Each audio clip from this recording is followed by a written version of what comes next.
Israel Hezbollah पे इतने हमले क्यों कर रहा है? ईरान को हिजबुल्लाह की मदद करके क्या है फायदा? हिजबुल्लाह आखिर कब और कैसे बनाया गया था? और अगर मिडिल ईस्ट में वर्ल्ड वॉर टाइप कुछ हुआ तो भारत किसका साथ देगा और उसका असर हम लोगों पे क्या होगा? Israel has been preparing its northern command for months for a ground assault into southern Lebanon. The bombs landed in the middle of the night. Israel launching dozens of airstrikes into Lebanon and Yemen.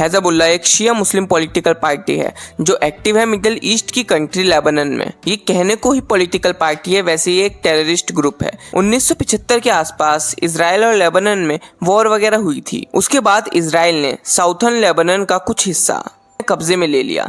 1980 के आसपास Hezbollah group बनाया गया जो Lebanon की government में एक बहुत बड़ा हिस्सा बन गया। इसको ईरान की तरफ से एक बहुत अच्छा सपोर्ट मिला हुआ है, मतलब ईरान इन्हें अपनी मिलिट्री पावर तो देता ही है, साथ में पैसे भी देता है कि जाओ जो करना है करो, इसराइल को बर्बाद कर दो। सीरिया के प्रेसिडेंट बशीर अल असद भी इसके काफ़ी अच्छे दोस्त हैं। हिजबुल्लाह यूएस और इसराइल पे अटैक करता रहता है और इसराइल भी छोटे मोटे अटैक करता रहता था। 2000 के आसपास इसराइल ने सोचा कि चलो लेबनान को छोड़ो, यहाँ से चलते हैं, कोई ज़्यादा फायदा तो हो नहीं रहा लड़ाई करके। अब पता नहीं इसराइल डर के गया या खुद चला गया, लेकिन हिजबुल्लाह ने इसका क्रेडिट ले लिया कि हमने इसराइल को यहाँ से भगा दिया। फिर हिजबुल्लाह और हमला करने लग गया। 2006 तक हिजबुल्लाह ग्रुप बहुत बड़ा होता गया था और उसके बाद इसराइल और लेबनान में बहुत भयंकर लड़ाई हो गई। अब जो इसराइल था वो चाहता था कि साउथर्न लेबनान का बहुत बड़ा हिस्सा कब्जे में ले ले ताकि हिजबुल्लाह आगे आकर हमला ना कर पाए। इसराइल ज्यादा आगे तो नहीं जा पाया, लेकिन इस लड़ाई में 1000 से ज्यादा लोग मारे गए थे। इसके बाद हिजबुल्लाह और ताकतवर हो गया। इन्होंने काफी सारे लोग अपने साथ जोड़े। इस समय हिजबुल्लाह ग्रुप में लगभग 1 लाख के करीब लोग हैं और इनके पास लगभग 1 या 2 लाख के करीब मिसाइल्स और रॉकेट हैं। अब ये जानते हैं कि इतनी बुरी तरह लड़ाई अभी की शुरू हो गई। 7 अक्टूबर 2023 जब हमास ने इसराइल पर अटैक किया था, तब से ही हिजबुल्लाह बीच बीच में हमास के साथ अपना भाईचारा निभाने के लिए इसराइल पर अटैक करता रहता था। ये दोनों ही टेररिस्ट ग्रुप हैं। अब बीच बीच में इसराइल और हिजबुल्लाह की लड़ाई तो हो ही रही थी, लेकिन 17 सितंबर को हुआ लेबनान में पेजर ब्लास्ट। पेजर एक डिवाइस होता है जिसपे एक आदमी कुछ मैसेज टाइप करता है और सामने वाला आदमी उसका रिप्लाई कर देता है, मतलब पुराने जमाने का व्हाट्सएप जिसमें वर्ड्स लिमिट होती थी, लेकिन ये सिक्योर होता है। जैसे मोबाइल को हैक करना बहुत इजी है, लेकिन पेजर को हैक नहीं कर सकते। इसीलिए हसन नसरल्लाह जो हिजबुल्लाह का चीफ था, उसने 5000 पेजर्स का ऑर्डर दिया ताइवान की किसी कंपनी को। उसके बाद इस कंपनी ने पेजर बनाए और हिजबुल्लाह को बेच दिए। लेकिन जब ये पेजर फटे उसके बाद पता चला कि मोसाद जो इजराइल की खुफिया एजेंसी है, उसने कुछ तिगड़म किया था। मतलब उसने गोल्ड अपोलो कंपनी जिसने ये पेजर बनाए थे, उसमें वो लोग घुस गए थे और वहीं पेजर में कुछ छोटा सा बम डाल दिया था जिसका वहां किसी को नहीं पता चला। हालांकि बाद में इस कंपनी ने भी हाथ खड़े कर लिए कि ये पेजर हमने नहीं बनाए, पर जो भी है ये पेजर हिजबुल्लाह के लोगों के पास पहुंच गए। और ऐसा नहीं है कि जिस दिन ये पेजर उनके पास गए उसी दिन फटे। हिजबुल्लाह के लोग इन पेजर्स को 4 या 5 महीनों से यूज कर रहे थे, लेकिन कोई एक मैसेज था जो एक ही समय पे इन पेजर्स में आया और ये सारे पेजर फट गए। इसमें काफी लोगों की जान गई, काफी लोग घायल हुए। फिर अगले ही दिन वॉकी टॉकी भी फट गए। तो कुछ बोलेंगे और जब बोल दोगे उसके बाद रिसीवर उसको सुनेगा और फिर वो आपको उसका आंसर भेजेगा।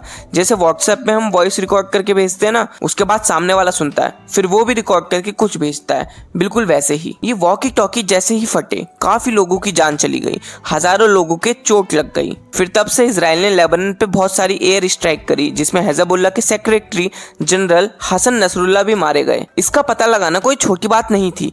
जब इसकी लोकेशन का पता लगा तो इसराइल के पीएम एक मीटिंग में थे और उनसे पूछा गया कि क्या करें, उड़ा दें क्या, और उन्होंने कहा कि जाओ उड़ा दो। लेकिन ऐसा बोला जा रहा है कि हमले के ठीक 1 घंटे ही पहले इसकी लोकेशन का पता चला था और वो भी ईरान के एक स्पाई एजेंट ने ही बताया था। मतलब घर का भेदी लंका ढाए। और ये पहली बार नहीं है, जब भी इसराइल ने इनके किसी भी बड़े लीडर को मारा है तब कहीं ना कहीं यही बताया जाता है कि इनके लोगों ने ही जानकारी दी थी। और 907 केजी का बम उस पर मारने के बाद भी उसकी बॉडी पे कोई निशान नहीं था, बल्कि उसकी मौत तो उस बम के प्रेशर से हो गई थी कि या तो हसन नसरुल्लाह के ऊपर कुछ गिरा होगा या फिर वो बम के प्रेशर की वजह से उड़ के कहीं गिर के मर गया होगा। उसके बाद जो हिजबुल्लाह का सेक्रेटरी जनरल बनता, इसराइल ने उसे भी मार दिया, साथ में हिजबुल्लाह के बहुत बड़े बड़े लीडर्स को भी मारा गया। अभी तक इसराइल ने 1000 से ज्यादा लेबनान के लोगों को मार दिया है।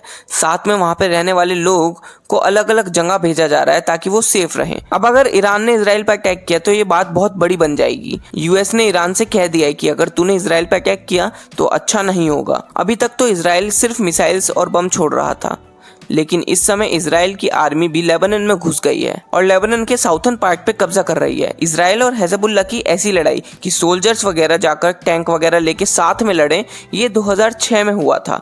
उसके बाद से तो ये लोग बस मिसाइल ही मारते रहते थे। इसराइल पे यमन, ईरान, हमस, हिजबुल्लाह ये सब लोग हमला कर रहे हैं और अगले कुछ दिनों में मिडिल ईस्ट में एक बड़ी लड़ाई देखने को मिल सकती है। लेबनान में लगभग 4000 से ज्यादा इंडियंस रह रहे हैं।